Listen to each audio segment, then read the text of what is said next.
I'm Carolyn Peckham. I'm a dark romance author, and I co-author with my sister Suzanne Valenti, who sadly couldn't be here this year. So I'm going to be talking about scaling up your author career. In 2019, I attended the 20Books Vegas for the first time in Samstown, and I sat among you. I'd just gone full-time on my second series with a fairly modest income, and I was looking to scale up.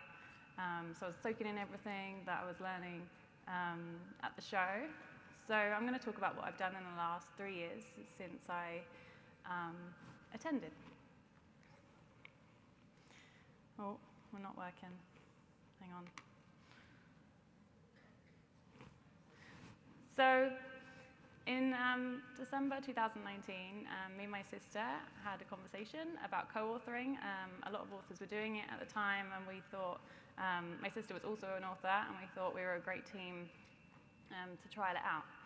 So we first started publishing together in February after we'd started writing in January together, and we found it made us prolific. We really pushed each other because we kind of wrote, we take multiple POV and then we alternate chapters, and what it creates is this amazing snowball effect. Within those 3 months, we published 7 books in rapid release, and you can see this is the income increase during that time. This is my sister. So there's a lot of benefits of co-authoring, one of which is boosted creativity. You're bouncing off of someone else, which is just amazing. So if you're having a flat day, they're going to be like pushing you along, and you'll be able to plan stuff together a bit more quickly. So you get critique from someone you trust. Obviously, if you're picking a co-author, you need to find someone that you really vibe with and that you have a good relationship with. If you just meet someone online randomly, that could lead to a whole host of issues. So you really want to be in the same boat with this person and really know them as well as you possibly can. So as I mentioned, the speed of our releases increased because it made us more prolific. And we actually found that what became of this was that we were ending up writing double the length books, not writing half the length books we were before. And higher word count then means that you're getting higher KU reads and more money. Yay! So another benefit is obviously if you've got multiple skill sets. I do all of our covers. I do a lot of our advertising. Suzanne is amazing at the promo side of things. She's better at scheduling and like organizing things than I am. So we just make a really great team. So where my weaknesses are, her strengths lie. So this is an amazing part of co-authoring. We are in business together full-time now, so obviously that could be slightly different to if you're teaming up with someone just for one or two books. But if you found someone that you really gel with, it's something you might want to go and do the business side of it as well. So it wasn't just a magical, we kept releasing, and we basically decided to do an Aladdin trilogy, which was like a fairy tale retelling, because the Aladdin film was coming out, and we thought, oh, everyone will read this because everyone's watching the Aladdin film. Yeah, so this is what happened. It tanked. Yeah, bless it. So basically, this really shows you the importance of following trends. You can write any idea that you have, but you just need to make sure that it fits with trends and tropes at the same time. So the Academy trend was like quite well underway by the time that we were like, let's do this. We were like, basically, we're going to have to go in really hot, really hard here if we're going to make a splash at all.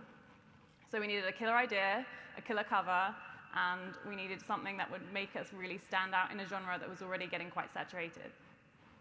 So we spent loads of time researching the trend. We read loads of books in Academy, and we just started to think, is there anything here that's missing or something that maybe we could bring to the genre that isn't currently there? So we figured out that the dominant demographic were women that had grown up reading Harry Potter and were now looking for a more adult, maybe quite spicy read. So Zodiac Academy was born. So basically, Zodiac Academy, we wanted a really strong magic system. We wanted to have classes, so everything that was there, like beyond the romance part of it. So this was our launch plan. We did a 3-month pre-order. We did £5 a day Facebook ads a week before release, and then we increased that to £10 after release. We had targeted Amazon ads with high bids to try and get on the also boughts of popular Academy series. This is a really good idea to try and do people that are on pre-order. So if you've got a really popular Academy book, see if they've got a second one coming out, or whatever genre you're looking at, and then target those in your ads, because the pre-orders won't have been populated with also boughts as quickly. So we got on a few of those. And one of the biggest things that actually worked with us was a Facebook giveaway. So we gave away a $100 Amazon gift card and the prize and a signed paperback of Zodiac Academy. But one of the greatest things about this is we gave every single entrant to this a free welcome pack to the Academy. So we had like a welcome letter, we gave people horoscopes, we gave them like a lesson plan, and we gave them the first chapter of Zodiac Academy with the pre-order link to the book that was coming out. To get that welcome pack, they had to sign up to our newsletter. So it was a book funnel download, and you can link it to your newsletter. And this was the results. So we got 940 pre-orders, which was more than we'd ever had before on any book. We got to 910 in the Amazon.com store. It was a bestseller in multiple categories, and we got 1,500 newsletter subscribers from the entrant giveaway. So we then obviously, when we pushed our newsletter out on release day, those subscribers were waiting there to go and buy the book. We spent $2,000 over 3 months, which was a massive investment for us at the time. That was the most we'd ever spent on advertising, but it really paid off. So we kept releasing in that series, and this was the increase every time each book came out. So we wanted to break into a new genre in 2020. We wanted to do something that was dark contemporary romance, but we had fears that our readers wouldn't cross over into the genre. We were concerned about whether to use the same pen name or use a different pen name. And we had fear of alienating our current readers by doing this, but we were really strongly excited about this idea, and we were just waiting for the right one to come up. And then the world ended. Remember COVID? So I was in lockdown in March 2020 in London, and I was in a tiny little apartment. I was in the shower, just to give you a great visual. And I came up with this idea that we could mix this terrible disaster that was going on in the world and come up with this, basically a quarantine-based romance. It was something that had never been done before because it was brand new. So we were like, it's a crazy idea, but let's roll with it. It was something that we were excited to write. And we came up with Kings of Quarantine. So it was a very dark, bully high school romance set in a lockdown where everyone got stuck in a lockdown in high school. We are in a fortunate situation because I make the covers, and we didn't have to book anyone in to get everything quickly. We could basically jump instantly on this new idea. We wrote the book in 2 weeks. It was 180,000 words. So we were very excited about it. So we used hot tropes that we'd been using in our paranormal romance. So we were basically wanting to bring our readers in. So we were keeping similar tropes, but obviously moving into a different genre. So it was still like a tempting them over thing. So we were promising the readers they would like it, it just wouldn't have the paranormal or fantasy element to it. So we had bully romance, forbidden romance, and high school romance. It dropped to 273 in the Kindle store. We kept our pen names. We didn't do anything else different than we had been doing with our paranormal romance advertising. So changing the genre was not something that affected us.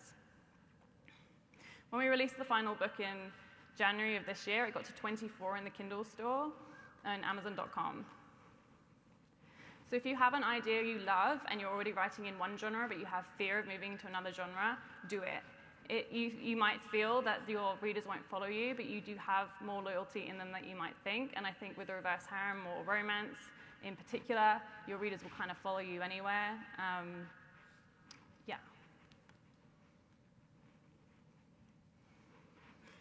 So I'm going to just talk about trends. We don't write a book because the trend is there. We write the book that we want to write, and then we find trends that are hot right now and work them into that book in ways that we enjoy. We have trends that we particularly enjoy, so they often show up in our books. So I think this makes the book stronger for it. If you're trying to write a book just because the trend is hot and you don't love it, then it's not going to sell. Like, you're always trying to get your readers connected to you, and the best way you can do that is to write a book that you love. So you don't have to always tell everything that's in your book to the readers. You just have to sell the book initially to them. So if your book has got vampires and it's got shifters in it, and shifters are really, really hot right now, let's just focus on the shifters in the marketing. It doesn't matter, because once the readers are in and they're reading it and they're enjoying your book, they don't care that there's vampires there.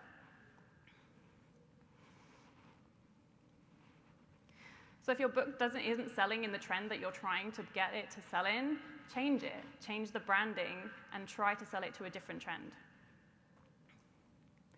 So this is an example of a successful backlist rebrand that we did this year. We tried to make a prison trend happen. We got some authors together and we were like, let's make a trend happen. It didn't happen. This book did fairly well because it was a spin-off of another couple of series, but what we've seen in the past year is this decline because we're using like an academy type cover on it. The branding was trying to push it to this prison trend that wasn't really taking off. And the book is a lot of things. So it's got shifters, it's got fae, it's got werewolves, it's a reverse harem, it's an age gap romance, it's forbidden romance, rejected mates. There's a lot of trends and tropes going on in there that maybe it wasn't being branded to. And then the werewolf trend has hit really, really hard this year. So this is what we did to Darkmoor. We gave it a werewolf trend cover that was basically showing the werewolf part of it. We gave it a new name. And this we changed the blurb as well. And we focused more on the werewolf aspect. We realized we already had a rejected mates style story in it that hadn't come as a trope until this year. And then we decided to focus on that in the blurb as well. Without doing any advertising, the book went from 9,000 in the store to 1,000 with this simple change.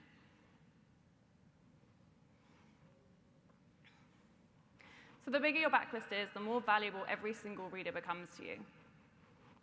We've written nearly 40 books together since we started writing together in 2019. So focusing on writing great books should always be your priority, because the next book will basically increase your backlist and you're going to always be hitting harder in the stores. And every time you spend any dollar in advertising on a first book in series, you're spending that dollar on the entire series, and the value of that series goes up with every single book you write in that series. And if you do spin-offs as well, then you can feed into several other series in that world. Chasing releases isn't sustainable and it's exhausting. So we used to do, back in 2019, every time we had a release, we'd have a spike, and then we'd watch our baseline. It would come straight back down. We were working on a baseline that was coming up slowly because we had more books coming out. But we had this coming every single time. We were watching this trend, and it was exhausting to get a book out every single month and know that our baseline wasn't moving fast enough to keep the boat rising. So this is like a massive pressure, and if you are chasing releases to keep your money up, don't do it. It's painful, and it does burn you out, and eventually you won't be able to do it anymore. So you need to look at your backlist. You're potentially sitting on a gold mine if you aren't advertising your backlist well, and if you aren't getting it on brand. So Facebook and Amazon advertising is where we focus all of our advertising. This isn't something I'm going to talk massively about, but I 100% listen to Mal Cooper and see her talks and read her book, because I learned everything I know about Facebook advertising from Mal Cooper. So try scaling your ads modestly at first, and once you start seeing strong results from a specific ad, invest your budget in that ad. So you don't need to be increasing your budget. You could say you have $20 to spend a day. You could have four ads at $5 each for that. One ad's performing really well, take the budget and put it into that ad.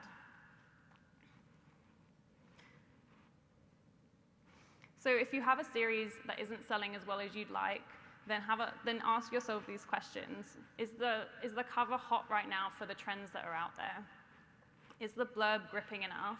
And does it have a strong hook at the start of the blurb? So in 2019, we had 500 members in our Facebook reader group. And this year, we've grown to 800,000. I think we're actually at 28,000 now. So we started the year at 4,500 members, and we built this up over 2 years. So I'm going to talk about how to build your Facebook reader group. We link to it everywhere. At the back of every single book, we have our link to our Facebook reader group. On every other social media, we're constantly pushing it, and we run giveaways to get people to, the entrant for the giveaway is to come and join our Facebook reader group, and they have to be in it to be in chance for a win, like a signed paperback or an Amazon gift card. So if you're doing takeovers in other authors' groups, that's a really amazing way to just pool their readers. So you can run a giveaway in their group for even just $10, just say the entrant, $10 Amazon gift card, and just get them to come and join your group as an entry to that. So talk about it on all your other social media, and let people know why they should join your group. We give away exclusive content to all upcoming books. We have author parties, we do giveaways, and most of our exclusive giveaways, which are like signed paperbacks, you can only get them from our reader group. Make it the best place you can make it. Engage in it. Be there. You can do Facebook Lives. You can host parties, get to know other authors. So you can get authors to come in and do giveaways and parties and all that kind of thing. And it just makes the readers love it. They want to be there. We have readers that are there every day in our group. They make communities out of it. They've made friends out of it. We put a thread up in our group fairly regularly for like buddies.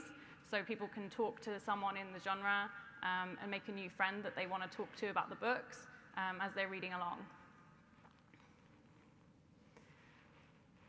So TikTok's been another game changer for us this year. Last year, in lockdown, bored again, and I joined TikTok just like I think a lot of people did at the time, and we saw a huge success with it. I did a talk on this yesterday if you want to know more about TikTok to catch up on it.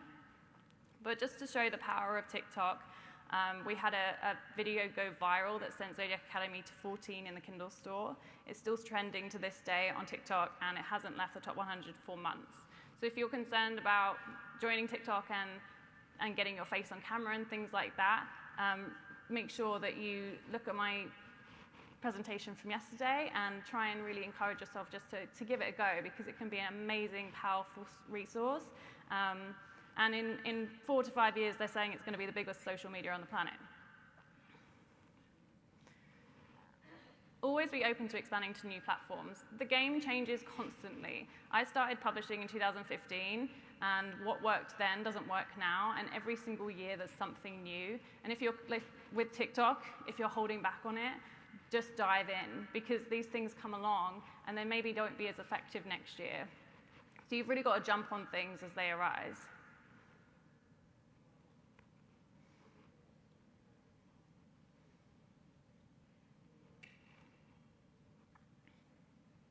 So this was the income increase over 3 years. We've increased our income by 2,500% since me and my sister started co-authoring together. Thank you for the small clap.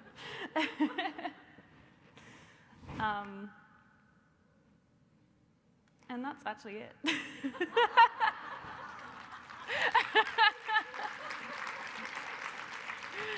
So if you have any questions, please come up and ask.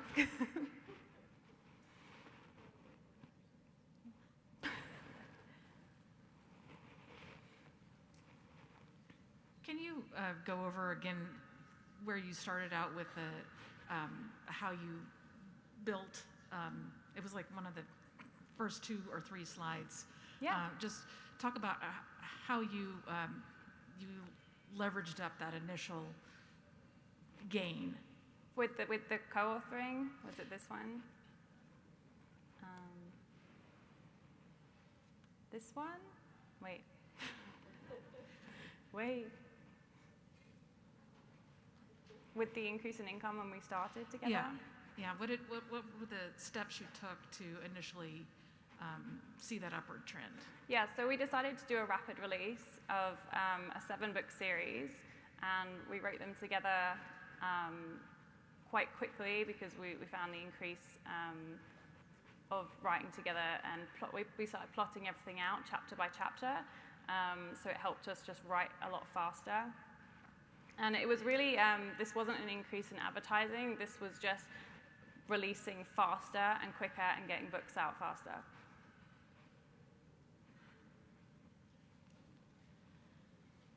Referring to your comments about finding new platforms, TikTok or whatever, how much of a difference does it make what your genre is? Because it seems like your genres skew kind of maybe a little younger, a little more, like the kind of audience where TikTok would actually be appropriate. But what if your genres are more, maybe more skewing older, skewing more maybe male?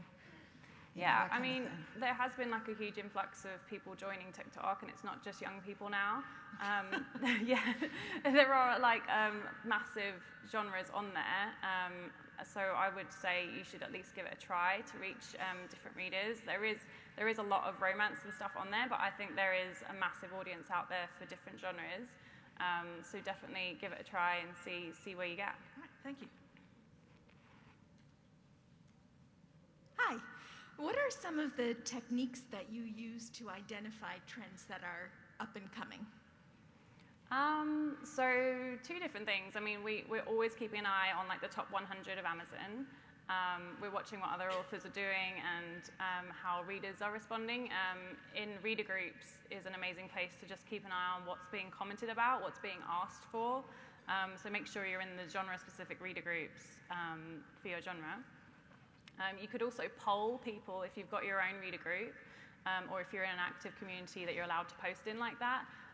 Just poll what kind of subgenre or tropes or trends that people are looking for or what they enjoy most, and then you'll get like a good feedback from that.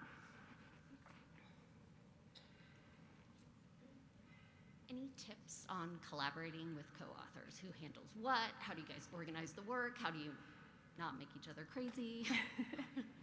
Yeah, sure. So it's really important, obviously, to keep things 50-50 with the co-authoring.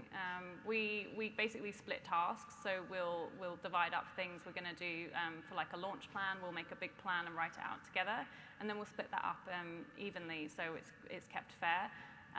If you're for writing, again, like we do it all 50-50, so you make sure we have the same amount of chapters in a book. So things like that are really important, and discussions you're going to want to have with a co-author when you're taking someone on to make sure you're on the same page, because you don't want to end up with one of you doing like 80% of the work, but also like getting like a contract in between you so that you're covered if you do want to pull out and that your co-author isn't pulling their weight for things. So make sure that you've got you know where you are and have those conversations early. Thank you.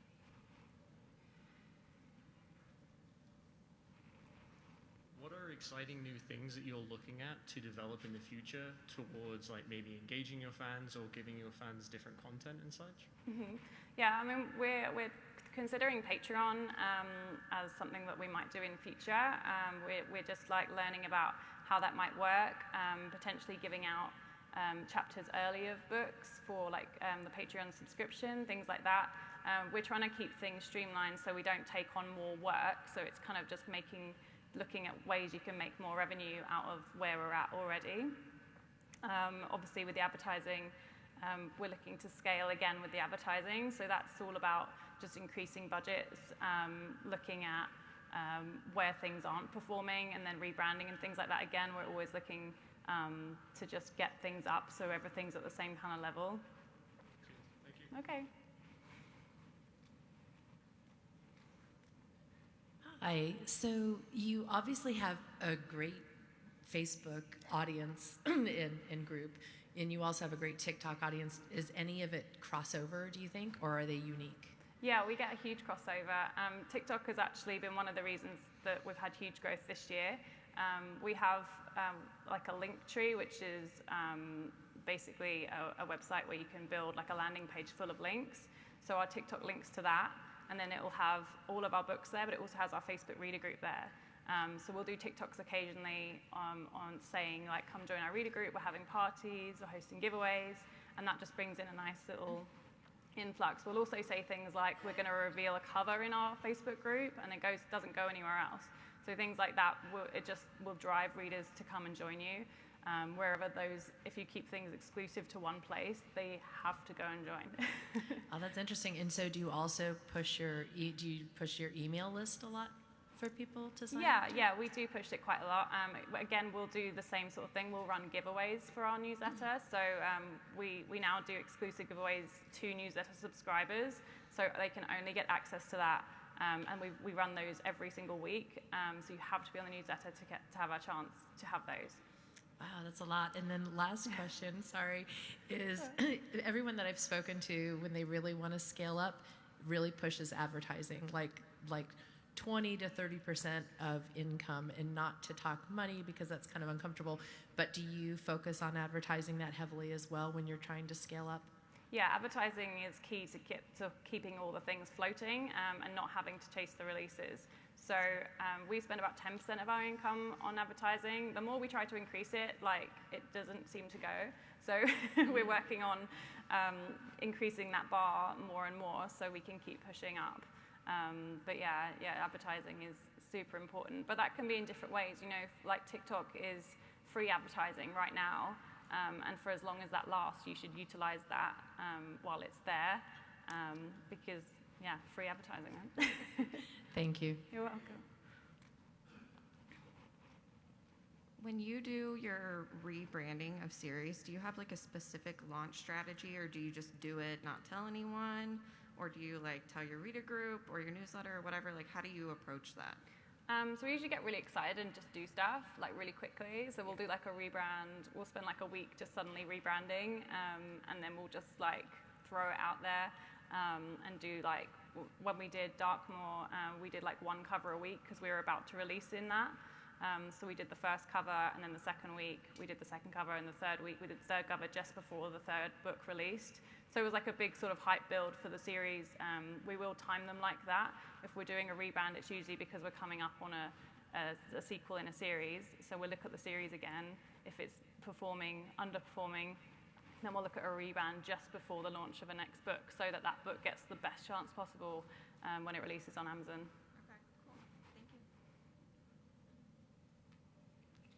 Sort of going to piggyback off of that a little bit, but could you, in terms of raising your baseline, can you talk a little bit about how your launch strategies have changed from the beginning with new releases, not necessarily the backlist, and if you utilize an ARC team at all, how you go about doing that? Yeah, sure. So we don't tend to do the big giveaways with the welcome pack and stuff. We did that for a while. It's a lot of time investment to do that. So now we're more established. We don't need to do that. So we would have spent more time doing author takeovers and any kind of reader group activity, any kind of free advertising like that, when you can get in authors groups and talk to readers. We would have spent a lot of time doing that when we had less books out, because you're really just trying to get your name out there and really convince readers to read you and give you a chance. So initially it's always more time investment for those things, annoyingly, but once you've got a really loyal group of readers, that becomes less so, and then it's more based on Facebook advertising and things like that as you're coming up to a new launch. Thank What you. was the second question? If you have an ARC team, how you manage that? Yeah, so we have a small ARC team, and then we do something a bit crazy. So every time we have a release, we give away 100 free ARC copies in our reader group, and it's kind of like the Hunger Games. So you have to be first come, first served to get those. And it's a massively popular thing in our group that people do, and that they'll be there on that day to get those 100 ARCs. So we're always giving the readers an opportunity to get things like that, which they don't have to be on the ARC team and be exclusive like that. But yeah. And how does that translate for you with reviews in that sense, since it's not specifically running a street team per se? Right, it's yeah. just kind of free for all. Yeah, so we have our 50 ARC reviewers, and then they're our solid base, and then the 100 we give out, because they're super fans, they're in the group. That's all just a bit of a free-for-all, but we've never seen any negative effect from that. They all were pretty loyal, and they will review the book. Okay, thank you. Okay. Anything else? Okay.